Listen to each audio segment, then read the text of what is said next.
We are at halftime of the Big Ten and ACC championship games here at the Voice of College Football. We appreciate everybody being here. We will hang out with you while the marching bands take the field and while the halftime shows do their thing as well. So you can join the conversation for the next 15 to 20 minutes on Michigan, Iowa. Wolverines lead 14-3 at halftime. Wake Forest Pitt 21-all at the half. As expected, those scores pretty much fall in line with what we expected. And of course, the historic SEC championship game with Alabama defeating Georgia. Yes, they did. And they did it quite handily, 41-24. Who counts out Alabama? I posted a video this week of a Alabama-Georgia preview, and that was the first thing out of my mouth. Don't count out Alabama.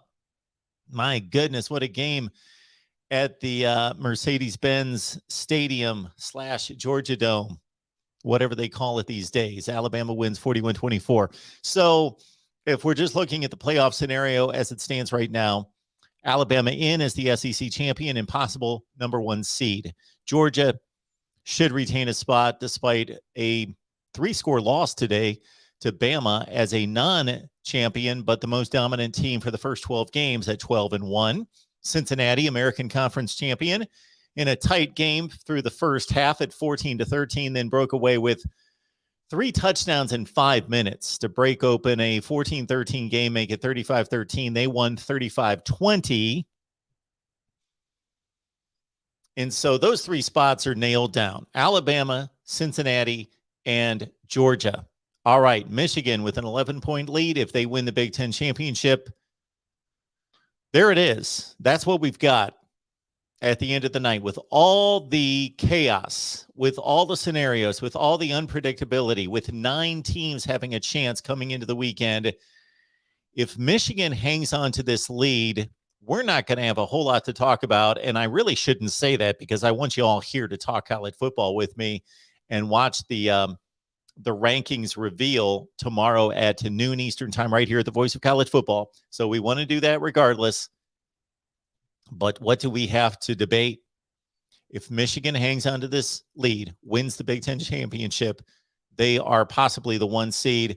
I would seed Alabama 1, Michigan 2, Georgia 3, Cincinnati 4. But if Iowa, for the first time this season, finds an offense, Hawkeye fans, can you find me an offense?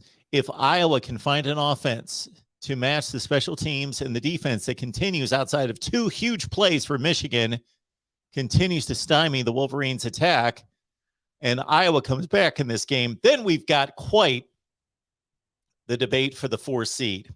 We could go from cut and dry 1 through 4, no debate, to the 4 seed being a debate between Iowa, Michigan, Ohio State, Baylor, Notre Dame. All right, let me get to your comments, and I am not ignoring you. I'm going to the screen that's been moved over here. So let's get to your comments. Dependent Fanatics here and feeling good, 14-3 Michigan. 2 huge plays by the Michigan offense. Cade McNamara threw 1 pick that was dropped, middle of the field. And Iowa, as they typically do, took advantage of a tipped pass, picked off the pass, but Iowa cannot do anything on offense. They're moving the ball somewhat for Iowa. Asterisk for Iowa, they've got about 150 yards of total offense in the first half. For them, that's not too bad. Hey, Sour, YouTube, go blue. See you there. Don, see you there. Keelan, good to see you. Exploring with Ben. And, of course, we're going to be back after the ball game. So after the ACC and the Big Ten championship games are over, right here taking your calls. Matt, feeling good. Go blue. We got this. So it's not a blowout, but Michigan certainly is the better team and has control of the game, much of what we expected. I took Michigan to cover the 10.5 points. I'm fairly confident, although at the same time, they are not putting the game away. Okay, Keelan is saying Georgia should not be in the playoff. So that is a sentiment that I'm hearing for the first time today. I think a lot of football fans just really couldn't believe that Georgia would lose. But now that they've lost and lost by 3 scores, 17 points, they're thinking, okay, we've got these conference championship games. And Georgia's lost this one. And Georgia's schedule was not daunting. So the two best teams that Georgia beat, Arkansas, Clemson. One of those two teams, take your pick. Was it Arkansas? Was it Clemson? Those are the two best teams that Georgia's beaten. They were dominant against a marginal schedule, especially for an SEC team. Beat a lot of okay teams, like bowl teams, South Carolina, Tennessee, Auburn, those kind of teams. Won those games against those kind of teams in blowout fashion, and Georgia was the dominant team. Number one, consensus, best defense in the country. They gave up less than 7 points per game going into this game in the SEC championship game. And now they gave up 41 points in this one. One was a pick six. So the defense didn't give up the 41 exactly. But so Keelan here is, and I apologize if I'm mispronouncing your first name, either Kellen or Keelan, is going with Georgia not in the playoffs as a non-conference champion. And so I'm seeing that on social media for the first time. I haven't seen anybody bring it up the entire season that if Georgia lost the SEC championship game, should they get in?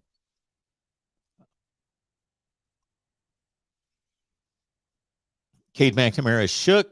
Got to play JJ. I'm not really seeing that blank name, but that's how you see it. We've got Don. Mark always coming through, hardest working man on YouTube. Thank you, Don. All right. Perrin, Michigan 28. Sarah's here. Good to see you as well. Iowa defense settled down after the first drives. Our offense needs to get going. And, you know, the play action passes seem to be working. Sam Laporta, get him out in some routes.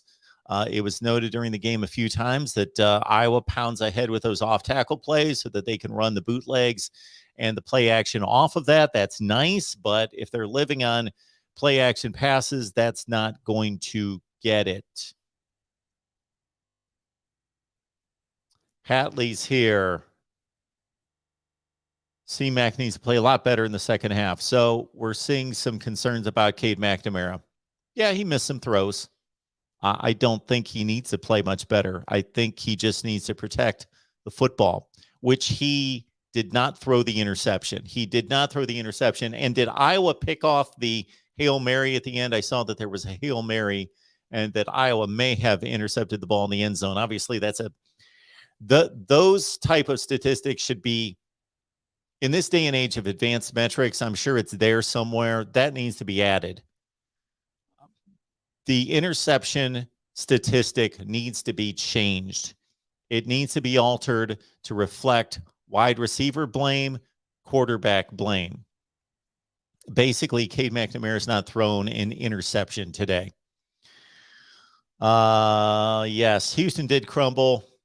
I never felt as though Houston was going to compete with Cincinnati in that game. They actually competed better than I thought. I did not think twice about taking Cincinnati to cover 10.5.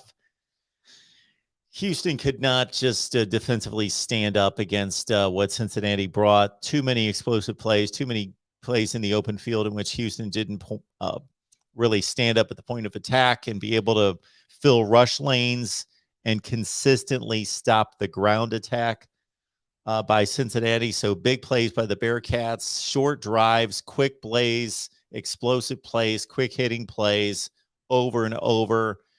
Houston's offensive line could not handle Cincinnati's front.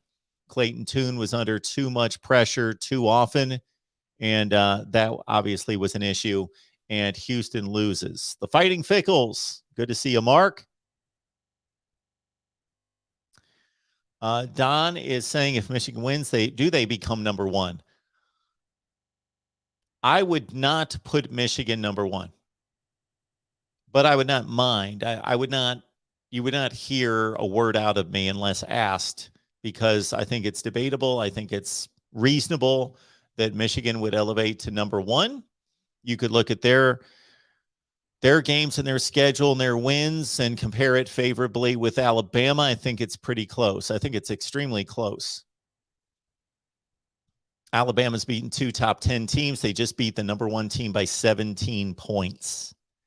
They also beat Ole Miss. Those are the 2 best wins on Alabama's resume. Their loss was to Texas A&M, roughly as good a team as Michigan State. I don't think there's a big separation between Michigan State and Texas A&M. So Michigan loses on the road to Michigan State in a game that Big Ten officials didn't do the best of job there. Alabama loses on the last play of the game. The resumes are comparable, but with that 17-point win in the SEC championship game and the overall strength of the SEC West, I got to go with Alabama as the 1 seed, but have no issue with Michigan being the 1 seed.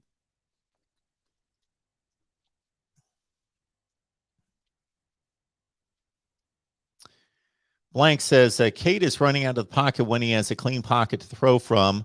Klatt was right. Cade missed a possible TD throw to all. Yes, the guy was wide open. He never saw it. Yeah, I understand that. This is not any reason necessarily to pull him from the game, though. If we're pulling quarterbacks who are winning championship games by 11 points in which they're making reasonable throws most of the time, but making a few mistakes, then we'd be pulling games and pulling quarterbacks constantly. Cade McNamara is playing a decent game. Great game, no.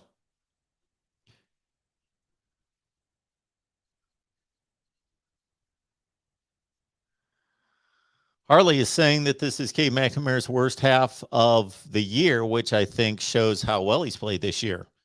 I don't know. I'm not a Michigan guy who's watched every game. I watch all the big games. Can't say I've necessarily seen Cade McNamara play a worse half.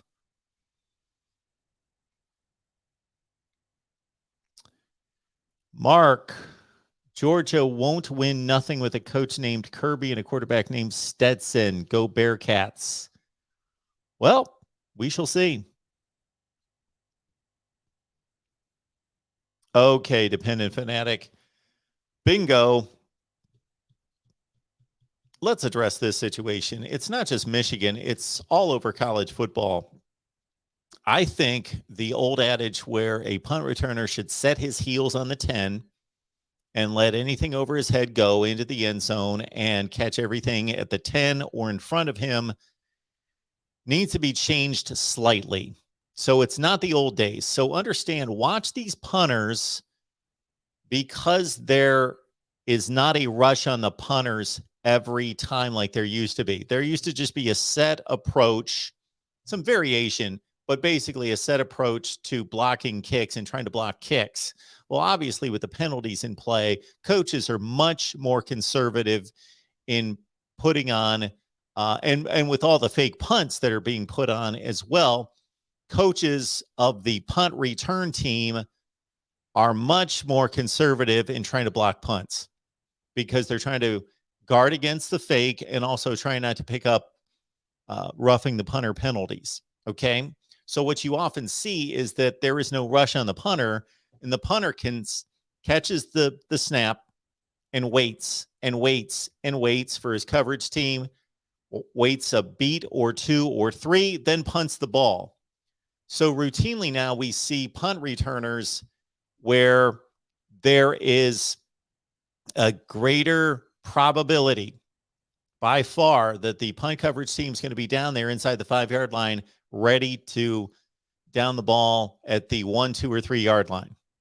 So I don't think the punt returners can necessarily still plant the heels on the 10 and let everything go over their heads, but maybe at the 6 or 7, somewhere in that range should be the new rule of sorts. Because if you're going to catch the ball at the 3 yard line, and Michigan did that twice, and I saw this a few other times today, saw it a couple times in the Big 12 championship game, other games in the SEC championship game. If you're going to catch the ball at the 3 or 4 yard line, you might as well force the punt coverage team to try to down it inside that point, because you've got a better chance of, shoot, what are you going to give away? 2 yards instead of catching it at the 4, they're going to down it at the 2, or you put the pressure on them to save the ball from going into the end zone and getting it out at the 20. Absolutely.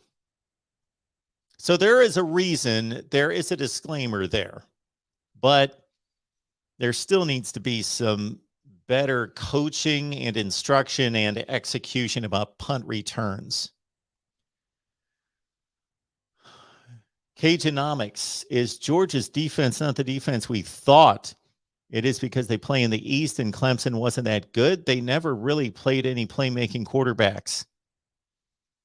Hendon Hooker's a good quarterback. They played him.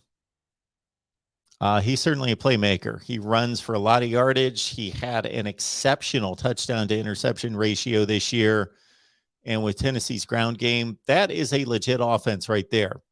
Ask Alabama. Ask a number of other teams in the SEC that played Tennessee. Tennessee took Ole Miss to the last play of the game. So that's a good defensive effort against them. Arkansas scores points. KJ Jefferson is a playmaker at quarterback.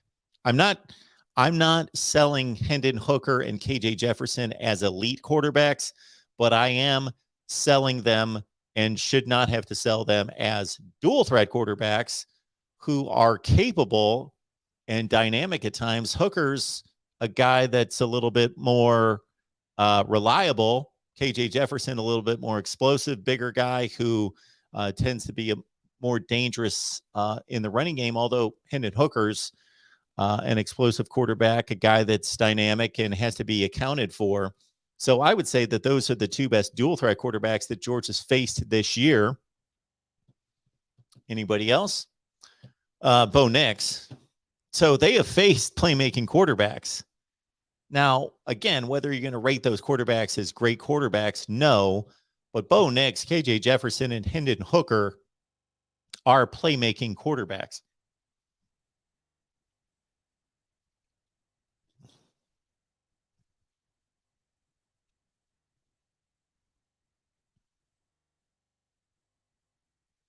Eric is asking, if Michigan loses, then should be Big 12 champion. Oh, if Michigan loses, then Baylor should go. Well, then there needs to be a comparison between Baylor and Iowa. And that's an interesting comparison. Iowa does not have a bad loss like Baylor does against TCU. Iowa lost to two good teams, Purdue and Wisconsin. Baylor may have better wins, possibly. They certainly don't have a win against a Michigan. If Iowa would come back and win this game. And the Big Ten is certainly a better conference than the Big 12, but the Baylor wins, since Iowa played in the West and did not play Ohio State, Michigan, or Michigan State in the regular season, we could stack up Iowa's wins, which would be Michigan, Minnesota, Penn State, Iowa State. They both beat Iowa State. Or actually, did Baylor lose to Iowa State? They lost to TCU and Oklahoma State. Baylor beat Iowa State. So they both beat Iowa State. So you've got a point of comparison there between Iowa and Baylor. Eric, I think that's a great comparison, and we'd have to run through the metrics, and that's something that we will do if we come to that. We will look at that comparison between Iowa. It's really going to come down to, at that point, a comparison of Iowa, Ohio State. It really doesn't come down to Ohio State. It comes down, for me, because if you're going to look at Ohio State, then you've got to look at Michigan. And then, of course, Michigan beat Ohio State and would have a better record at 11-2. So Ohio State, if you're going to bring Iowa into the mix, you've got to bring Michigan and Ohio State into the mix, and Ohio State loses that comparison every time.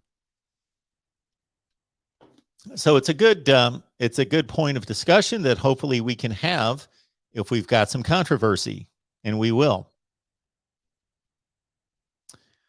We've got Cagenomics. I don't see how Bama, after today's convincing win over number 1 Georgia, won't be the number 1 seed. I agree.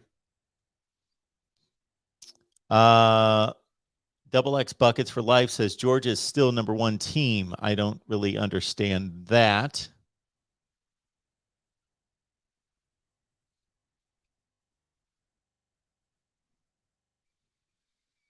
Quantum. Hawks need a few big plays in this game is Iowa 24, Michigan 21 final. Okay. That's going to take quite a bit. Don says, I hope Michigan, number 1, Bama 2, Georgia 3, and Cincinnati 4. Then the SEC is not guaranteed a title.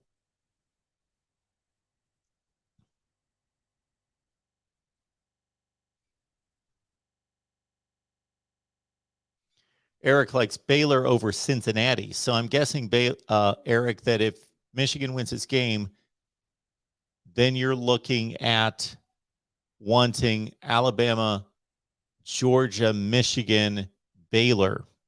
Got it. And I understand your point. Cincinnati's not played as good a schedule as Baylor.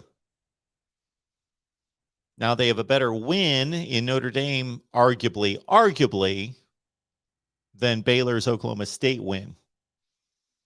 And Baylor's lost twice, but Cincinnati did not play anything close to the schedule that Baylor did.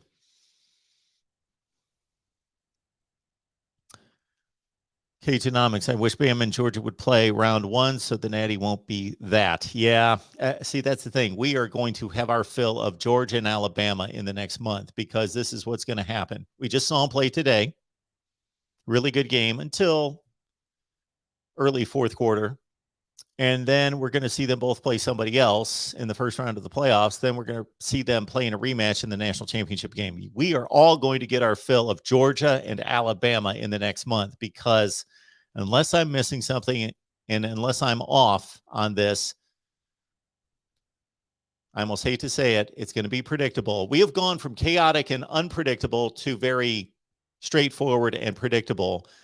That Alabama's going to beat whoever they play and Georgia's going to beat whoever they play, and they're going to rematch for the national championship.